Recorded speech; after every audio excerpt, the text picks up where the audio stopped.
Uh, thank you so much for your time, Aaron. We are here to discuss How I Live Now, which has had its world premiere at Fantasia. What was the reaction like at the screening? The reaction was incredible. We had a couple sold out screenings. I mean, really engaged. I mean, pretty much the whole audience stayed after for Q&A, and yeah, really engaging, thoughtful questions. And when you make a film like this, it's just so nerve-wracking to see um how it will be received. I think especially for Julie, because the film is so personal to her. She really wears her heart on her sleeve and just sort of puts it out into the world. Um but yeah, I think we all had a lot of nerves about just showing it outside of our creative bubble who have been working on it for so long. And yeah, just to see it accepted and understood and appreciated by so many people, including yourself. It just really meant so much to us. And in addition to being the cinematographer, you were also one of the co-producers on the project. At what point did you get involved, and what was it about, Julie's story that made you want to, get involved and help? Yeah, well, I've been working with Julie for, wow, like 9 years, something like that. And we met. She was executive producer on a film that I was producing called Hidden Blueprints, directed by Jaylee McKenzie, and she contacted me with something else, and asked me to produce it, and that was the first film I had ever produced, and so I'm like, sure. And he goes, I need you to hire me a DP, and I'm like, I'm a DP, right? Like, I'm not even a producer. But so that and of course, so Julie, she's like, "That's great. You'll produce it and you'll DP it." So that's how we work together on hard work. But yeah, I think in terms of, I'm a member of Julie's production company, and so I was there when she started developing it as a short, which was thematically similar in some places, but it was a very different story. And it just kind of grew and grew and grew and blossomed into what it is today. And Julie is incredibly open and collaborative. So myself and a lot of the creatives and technicians around Julie have just been like nurturing this film for about 5 years now. Wow. And sort of going back to, to your beginnings, what was it about, cameras and cinematography that made you want to choose that as a career path? Because, the creative industry is not an easy one. No, it's not. And yeah, I came to it sort of late. I was interested in a lot of things. I was actually really interested in like religious studies in high school, and I thought I was going to go to college for that. And I sort of found the answers to the questions I was personally looking for, and a lot of my interest in that dropped off. And yeah, so I took in my last year of high school, it was like one of the first years ever that they offered a filmmaking class. I don't think they still offer it, and it really sort of caught my imagination on fire. I always liked.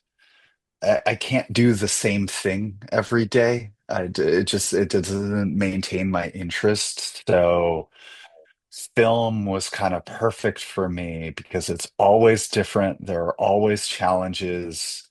There are always problems to solve, and different ways to look at things.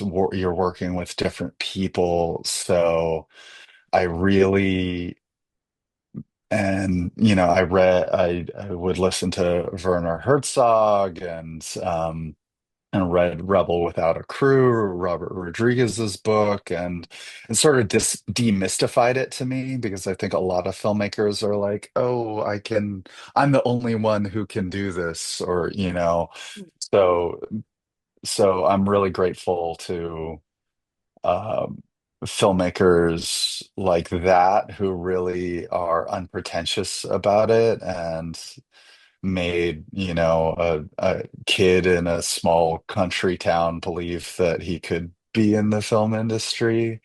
And yeah, and then I just found camera, and it's just such a dynamic and beautiful place, and it's just such a great marriage of technical and creative for me. So that's how I found camera. And I think, once upon a time, film was king, but then there has been this kind of shift into digital in recent years. I think, a lot of that is down to, to cost and accessibility for, you can shoot a film on your iPhone these days, which Mhm. means that it kind of opens up the opportunities for, for new voices. But, how I live here now is shot on a combination of 35 mil and 16 mil. How was it, getting to work with film? And do you kind of think that maybe, you know, filmmakers are going back to that medium? Because I know that there was also, I think Fuck Toys, which also played at Fantasia, was also shot on film, and I think there's a couple of others at the moment. Do you think we might be Yeah. getting a little resurgence, like like vinyl and VHS are coming back? Do you think that we are kind of going back to that era? I think so. I think it's been beautiful to see film's resurgence in recent years, and we got a lot of support from Kodak, who are just really wonderful to work with, and very supportive to independent film and to address the cost thing. It's just like I don't think. I love how Brady Corbet talks about it. It's just like there are so many costs that are justified, sometimes dubiously in film, and the one that is the first to be sacrificed is the actual film that we're shooting on. Digital is great. I love working on digital, and to your point, it's process or its role to democratize filmmaking is how I became a filmmaker. So I'm very grateful to that. But I also think there's something magical about film where, the the photon bounces off your face and goes through a lens and embeds itself in celluloid. And that was like real. You have an artifact that was there on the day.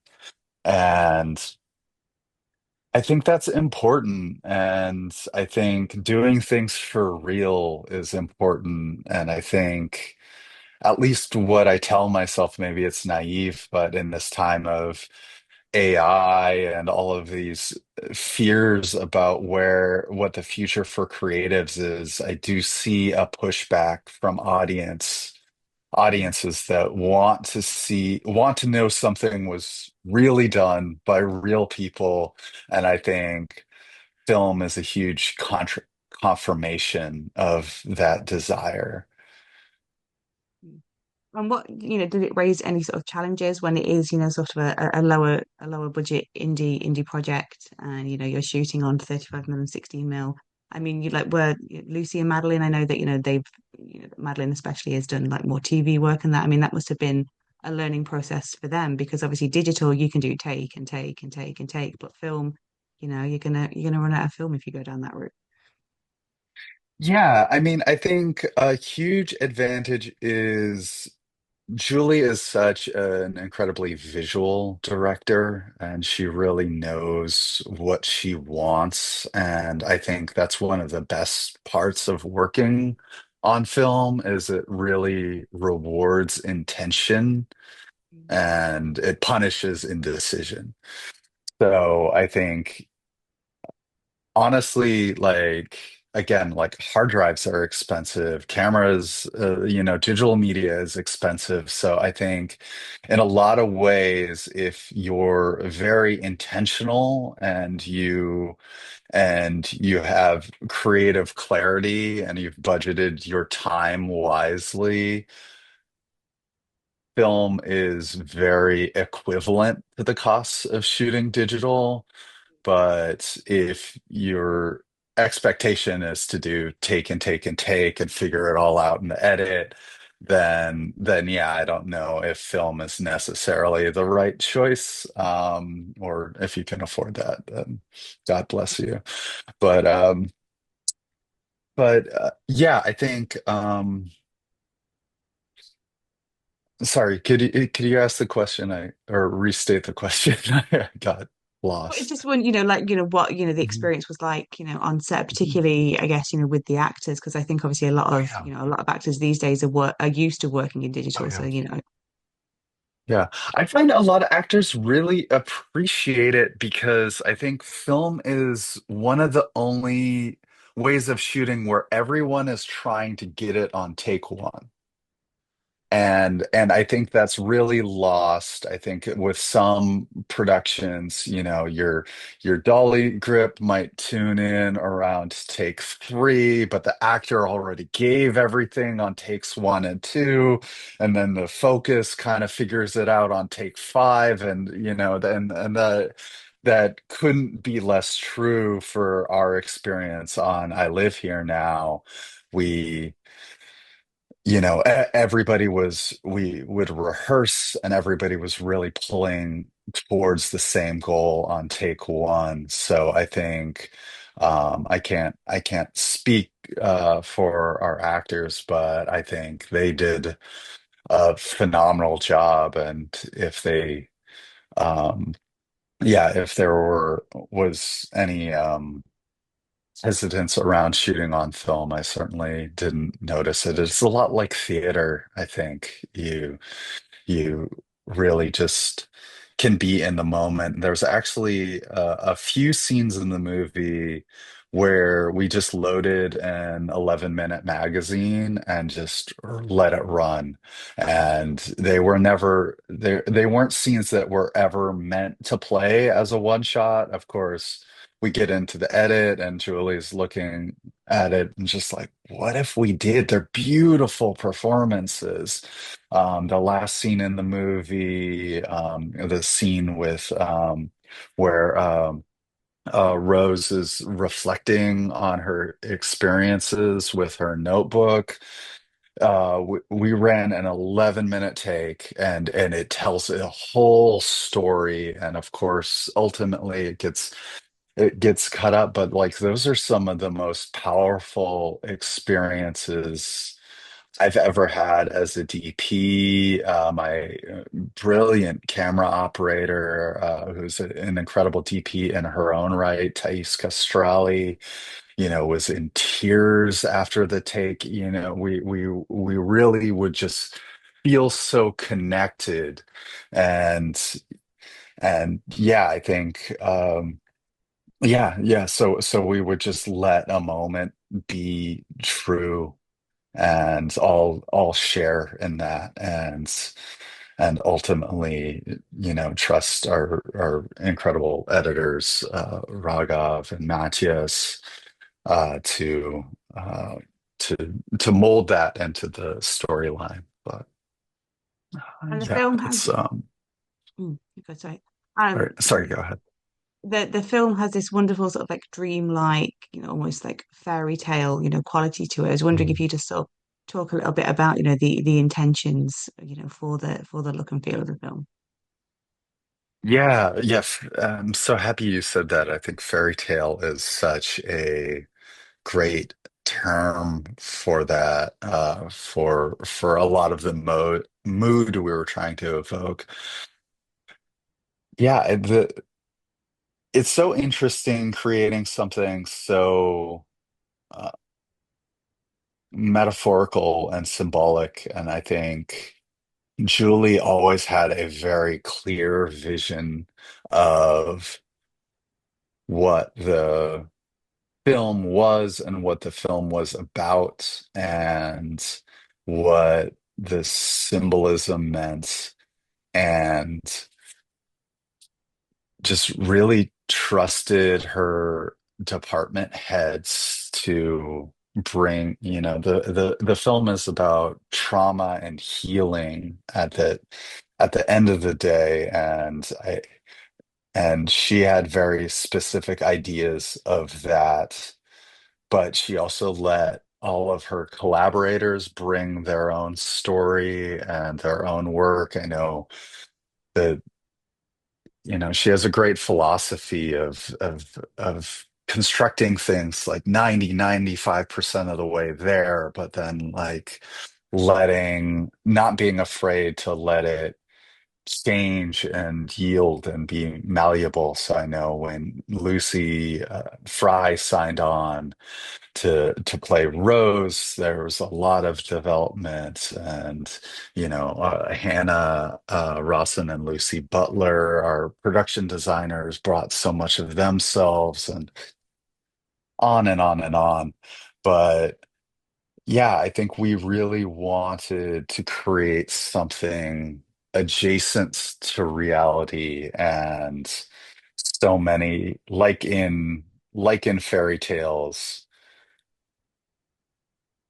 the story is an externalization of things that are internal, like things we experience, things that we learn, and the question was always, how do we bleed between these two things, and how do we make something really fantastic feel real, and how do we make something real feel fantastic? And yeah, it was just an incredible team bringing all of their talents and their own history. And there's the kitten. There he is. It's going to behave. Oh, orange cats. Yes. Um, That makes more sense now. yes. Yeah, it suddenly all clicks into place. But yeah, I Yes. mean, the film it's a great Trojan horse because obviously it has got, this really powerful message, and it's exploring a lot of really, relevant, topics and politics that are going on. And do you think that, wrapping it up within this more fantastical world, you think that the message is going to maybe hit home with some more people, perhaps more than if they like sat down in front of a documentary that was also analyzing like trauma and healing? Yeah, I think so, and I believe that that is an incredibly effective way to discuss human experiences. We understand things through story, Mm. and I think that's a huge problem in general. It's just like you can give people statistics and whatever, but like the brain is not wired to understand them. We are wired to understand story, and we oral traditions, all sorts of storytelling. Fairy tales Mm. are how we pass lessons, how we relate experiences. And I love what Ed Lockman says. Phenomenal DP, works with Todd Haynes a lot, about melodrama is, if you let the audience know they're being manipulated, then they're more open to it. They can sort of set this aside and allow themselves to be in this world that is fantastic, that is, and I love writing that line as a cinematographer, where the world should feel real. It has rules. It has consistency, and it follows, but it follows the emotional reality, not the physical reality. So you you create something that feels real, but if you were to look at it objectively, it's just like, no, this is fantastic. This isn't realistic. But I feel like that's even with the most literal, naturalistic, family drama, there's always an element of painting that Mm, is going on, but I think a lot of people point to very stylistic references for that, but I think of like Seamus McGarvey's work in Atonement, where it's like mhm. Moonlight doesn't have that much green in it. Yeah, Like, but talk about like it's we're not talking about Tim Burton, it's just yeah. like it's Atonement is phenomenally grounded and historical and beautiful, but he still finds the places to bend the physical reality in a way that feels appropriate for the characters and for the story. So I just love that. And I guess sort of like my final question to you, for those that missed I Live Here Now at Fantasia, why should they be keeping an eye out for more screenings? Why do you hope that people like come to this film? Yeah, well, I think it's a film to be experienced in a theater. And I know we move more towards home theaters and, you know, mobile and all of these things, but I think Julie really made a big screen movie, both with the work in the visual, but also the sounds, Dean Hurley's incredible sound design, and so much of that is important. And yeah, we have our international or European premiere at Locarno on the 9th, and then we'll be in Edinburgh and have screenings coming up in France. I'm not sure if those have been announced yet, but so leave that vague. But yeah, yeah, have some opportunities in France, and I believe we're looking at theatrical next year. But yeah, I believe that it's it's a really powerful work of art that Julie has created, and I feel like from the reviews, from what we hear from people talking to us after the screenings, a lot of people have been very moved by the film, which is just really incredible to hear because we just made a film that moved us, and we just wanted to make something that made sense to us, that was important to us, and was ultimately us all working together. I mean, I think Julie just made a really honest attempt at depicting what trauma and healing and growth feels like. And I think that's important to be shared. Mm, definitely. Well, thank you so much for your time and best of luck with the future screenings and release. Thank you so much, Kat. I really appreciate you and everything you've said about the film, and I appreciate your time. Thank you.